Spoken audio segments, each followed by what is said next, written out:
So first I want to point out there's a big difference between home chopping and chopping at a fine dining restaurant like the French Laundry. So when you're chopping at home, one of your big goals is to reduce waste. And while restaurants also have that goal, they don't always hit the mark. So if you're chopping for like a really expensive restaurant, their top priority is precision.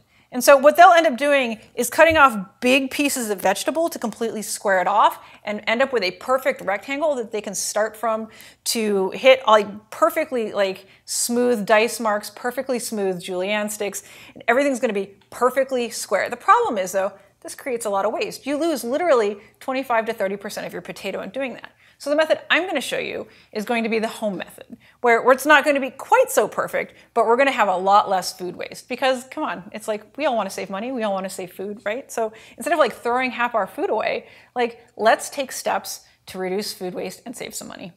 So while the style of home cooking is going to be a little less precise than fine dining chopping, we still need to make some effort to make sure that everything is about the same size.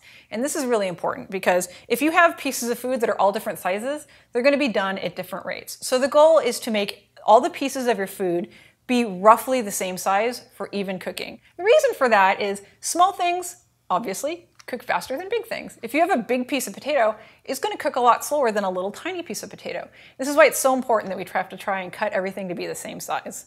One really important factor when deciding how small you want to cut your food is to realize that flavorful ingredients actually contribute more flavor when they're cut into small pieces. So if you take an onion and you cut it into small pieces, the dish you add it to will be far more oniony tasting than if you were to cut that same onion into large pieces. The reason for that is the small pieces have way more surface area and mass, right? So that same onion, if you cut it into large pieces, the surface area of all those pieces added together are way less than the surface area of all the small pieces added together. So if you're cooking with a flavorful ingredient and you want to kind of play down its flavor a little bit, you want to chop it into larger pieces. If you really want to punch up that flavor, then you want to cut it into smaller pieces. And this is particularly handy with something like garlic. So if you use whole garlic cloves, you're going to get a little bit of garlic flavor.